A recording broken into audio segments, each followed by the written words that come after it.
আল্লাহ নবী সাল্লাল্লাহু আলাইহি সাল্লাম বলেন, কাল কিয়ামতের ময়দানে কিছু লোক দেখবেন তার এত নেকি এত নেকি এত নেকি, আল্লাহ পাক রব্বুল আলামিনের কাছে বলবেন, ওগো আল্লাহ, আমি তো এত নেকি কামাই করি নাই, আমি তো এত ইবাদত করি নাই, এত নেকি কিভাবে আসলো?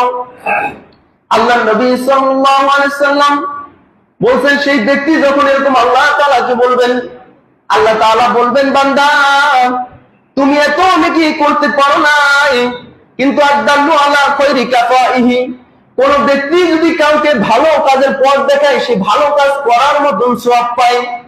তুমি এত নেকি পাইছো, তুমি এত নেকি পাওয়ার কারণ তুমি দুনিয়ার মধ্যে মানুষকে ভালো কথা বলছো, ভালো আমল শিক্ষা দিয়েছো, সেই ভালো আমল সে করার কারণে তুমি একটা পার্সেন্টেজ, একটা ভাগ পাইছো।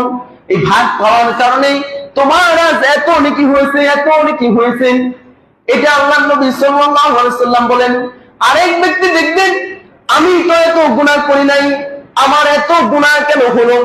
সেই লোকটাকে যখন এরকম লোকটা বলবে, আল্লাহ রাব্বুল আলামিন বলবেন, তুমি এত গুনাহ করো নাই, কিন্তু লোকদেরকে গুনাহের পথ দেখাইছো, লোকদেরকে লোক নামাজ পড়তো, তুমি ফিতনা করছো, ফাসাদ করছো, মানুষকে গালি দিয়েছো, ঝগড়া করছো, মানুষকে কটাক্ষ করেছো। এই কারণে সেই লোকটা নামাজ পড়ে নাই, আগে নামাজ পড়তো, তোমার কথার কারণে নামাজ পড়ে নাই, আগে রোজা রাখতো, তোমার কথার কারণে রোজা রাখে নাই, আগে এমন ইবাদত করতো, তোমার কথার কারণে ইবাদত করে নাই। সেই লোকটা যত গুনাহ করতো, তাহলে তুমিও একটা ভাগ পাইছো, এই কারণে তোমার এত গুনাহ, এত গুনাহ তোমার। এই কারণে বুঝতে হবে, এগুলো নিয়ে আমাদের মতলক্ষ্য করা যাবে না। এগুলো নিয়ে আমাদের মতলক্ষ্য করার কারণে আজকে মুসল্লিরা একজনের সাথে আরেকজনের বাইজা, আরেকজনের সাথে আরেকজনের লাইগিয়া সে নামাজ পড়ে না।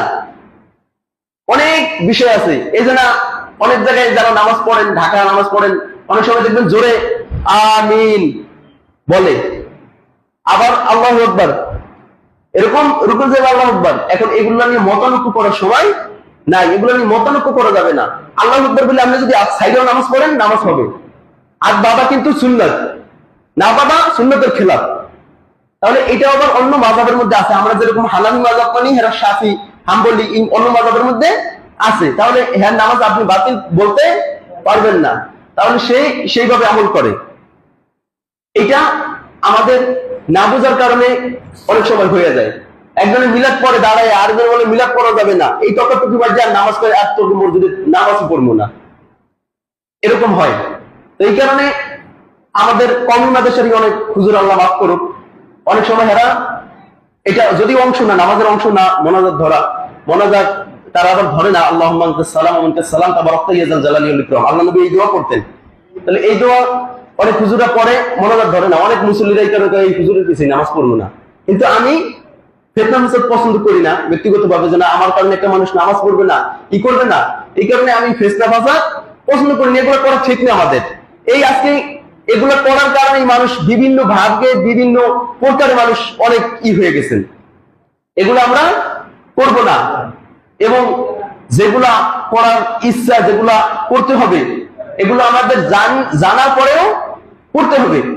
আল্লাহ নবী সাল্লাল্লাহু আলাইহি সাল্লাম বলেন, তালাবুল ইলমি ফারিদাতুন আলা কুল্লি মুসলিম, দ্বীনি ইলম শিক্ষা করা প্রত্যেকটা মুসলমান নর নারীর উপর ফরজ। যেটা শিক্ষা করা ফরজ নর এবং নারীর উপর, তালাবুল ইলমি ফারিদাতুন আলা কুল্লি মুসলিম, দ্বীনি ইলম শিক্ষা করা প্রত্যেক মুসলমান নর নারীর উপর ফরজ। কিন্তু আমরা এটা করি না, এটা আমরা শিখিও না। শিখবো কিভাবে? ইমাম সাহেব হুজুর সাথে তর্কাতর্কিতে জড়াই, তর্কাতর্কি করি, এগুলো আমাদের করা ঠিক নেই। একজনের জন্য যদি আপনি একটা কিছু শিখবেন, সেটা তর্কাতর্কির মাধ্যমে কি শিখতে পারবেন না। আপনি যদি ইমাম সাহেবের বলেন, ইমাম সাহেব এটা শিখান, ইমাম সাহেব যদি বলে যে না এটা শিখাবো কেন, বা আপনি শিখেই দেবেন তো আমি মারবো, এমন বলা যাবে? বলা যাবে না। হেরাত কৌশলের জন্য হুজুর এটা আমি জানি না, আমার শিখান, এটা আমাদের কৌশলের মাধ্যমে এটা আমাদের শিখতে হবে। এখন শিক্ষার মধ্যে দুইটা দিক আছে, প্রশ্নের মধ্যে দুইটা দিক আছে। আরেকদিন বলছিলাম, একটা হচ্ছে মানুষ জানে না জানার জন্য। আল্লাহ বলেন লা তা'লামুন, তোমরা যারা জানো না, জানলে ওনার কাছে যাও। যে জানে না, এক ধরনের মানুষ জানে না, জানলে ওনার কাছে শিখতে যায়। আর আরেক প্রকার মানুষ আছে, তারা যায় তর্কাতর্কি নিয়েতে, ফিতনা ফাসাদ বাজাইতে। এই কারণে ফিতনা ফাসাদ আমাদের বাজানো যাবে না। যেটা তর্কাতর্কি সেটা আমি পড়বো না, সেটা আমি বলবো না। সেটা শিখতে হলে আমি একই ভাবে ইমাম সাহেব করে শিখে নিব। এটা তর্কাতর্কি ফিতনা ফাসাদ বাজান, আল্লাহ নবী বলেন এটা সবচেয়ে ঘৃণিত একটা কাজ। এই কারণে এগুলো আমাদের চেক দিয়ে চলতে হবে, এগুলো আমাদের বুঝতে হবে। এর জন্য আল্লাহ পাক রব্বুল আলামিন এই সমস্ত ফিতনা ফাসাদ, সমস্ত খারাপি কাজ থেকে আমাদেরকে হেফাজত করুন, সকল বলুন আমিন। এবং আমাদেরকে ইসলাম বুঝে এবং আমল করার তাওফিক দান করুন, সকল বলুন আমিন। আল্লাহ নবী সাল্লাল্লাহু আলাইহি সাল্লাম এরকম বলতেন যে সে যেটা বলতেন আমল করতেন সেটা সে বলতেন। আল্লাহ নবী সাল্লাল্লাহু আলাইহি সাল্লাম সংক্ষেপে শেষ করে দিতেছি। আল্লাহ নবী সাল্লাল্লাহু আলাইহি সাল্লামের কাছে এক মহিলা আছেন অনেক দূর থেকে, আসার পরে বলতেছেন, ইয়া রাসূলুল্লাহ, ইয়া হাবিবাল্লাহ, আমার এই ছেলেটাকে আপনি একটু না করে দেন, একটু বারণ করে দেন। সে এমন পরিমাণ মিষ্টি খায়, আমার তো কিনার মতন সামর্থ্য নাই। সে তো মিষ্টি পছন্দ করে, তাকে নিষেধ করে দেন, তাকে বারণ করে দেন। আল্লাহ নবী সাল্লাল্লাহু আলাইহি সাল্লাম বললেন, কোন হাদিসে আছে 3 দিন, কোন হাদিসে আছে 7 দিন। 7 দিন পরে আসেন। 7 দিন পরে আসার পরে আল্লাহ নবী সাল্লাল্লাহু আলাইহি সাল্লাম সেই ছেলেটার মাথায় হাত রাখলেন, বললেন, বাবা তুমি আর মিষ্টি খেও না। মহিলা তো রাগান্বিত হয়ে গেলেন। ও আল্লাহর নবী, আপনি এই কথাটা সেই দিনই তো বলতে পারতেন, আমি তো অনেক দূর থেকে এসেছি, সেই দিনই তো আপনি বলতে পারতেন, আপনি কেন এতদিন ঘুরালেন?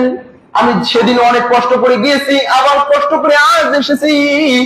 আল্লাহর নবী বললেন, শোনো, আমি নবীও মিষ্টি নিজে বেশি খাইতাম, আমি নবীও নিজে মিষ্টি বেশি খাইতাম।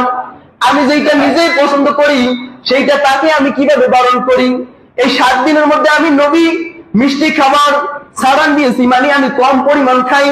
এখন তাকে আমি ওসিয়ত করলাম যে তুমি খাইও না। আগে নিজে মানছি, তারপর তাকে বলছি। বুঝতে পারছেন? আগে নিজে নবী আমলের মধ্যে আনছেন, তারপর আরেকজনে বলছেন।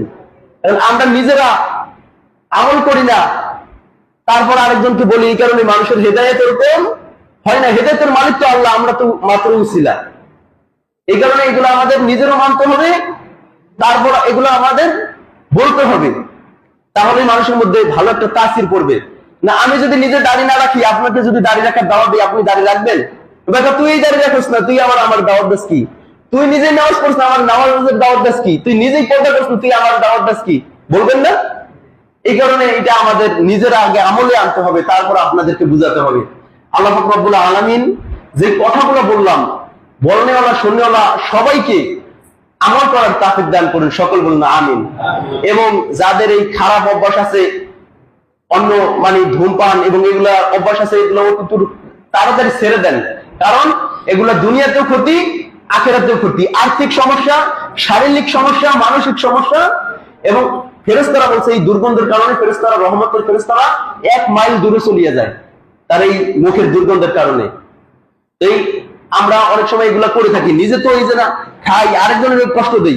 গাড়িতে যাইতেছি, টানতে টানতে যাইতেছি, মানুষ তো যারা খায় না এগুলো এত বিশ্রী লাগতেছে, এত খারাপ লাগতেছে, খবর নাই। এই কারণে এগুলো আমরা যারা খাই, আমরা আল্লাহর রাস্তায় বলি, আপনাদের পায়ে হাতে ধরে এগুলা সালাম দিয়ে দেন। আপনাদের সর্বপ্রকার কবরে গেলে কবরেও ক্ষতি, দুনিয়ার মধ্যেও ক্ষতি, শারীরিক মানসিক সমস্ত ক্ষতি। আল্লাহ পাক রব্বুল আলামিন এই সমস্ত কাজগুলো পরিত্যাগ করার তাওফিক দান করুন, সকল বলুন আমিন। আসসালামু আলাইকুম ওয়া রাহমাতুল্লাহি